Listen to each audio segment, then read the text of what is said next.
Hello, তো তোমরা সবাই কেমন আছো? তো চলো আজকে একটা ছোট্ট পুচকির বার্থডে পার্টিতে যাব। আমি আগে যে অফিসে কাজ করতাম সেই দিদির মেয়ের আজকে বার্থডে। প্রায় 1 বছর পরে আমি দিদির মেয়েকে দেখবো। আর দিদি এত কাছাকাছি থাকে আমি জানতামই না। জানতাম আমাদের পাশের পাড়াতে থাকে, কিন্তু এতটা কাছাকাছি থাকে আজকে আমি প্রথমবার জানলাম। ভিডিও শুরুতে যাকে দেখালাম সে হচ্ছে আমার ক্যামেরাম্যান।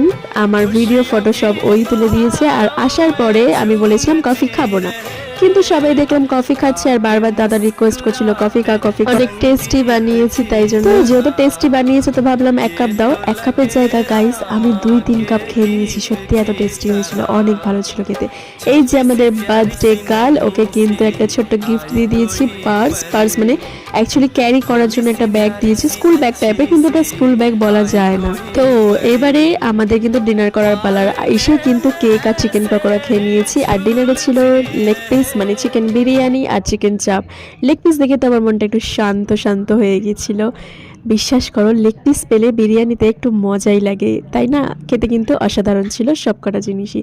আর এত কাছে থাকার পরেও আমি লেটে এসেছিলাম। দিদি বলছে কি এত কাছাকাছি এত লেটে আসলি? প্রায় 11টা অবধি ছিলাম, দাদা আমাকে বাড়িতে দিয়ে এসেছিল। আর দিদির মেয়েকে তো প্রায় 1 বছর পর দেখলাম। আর পেছনে যিনি দাঁড়িয়ে রয়েছে ওটা হচ্ছে দিদির শ্বশুর, আর আমার পাশে বসে আছে দিদির শাশুড়ি, আর সামনে বসে আছে দিদির মা।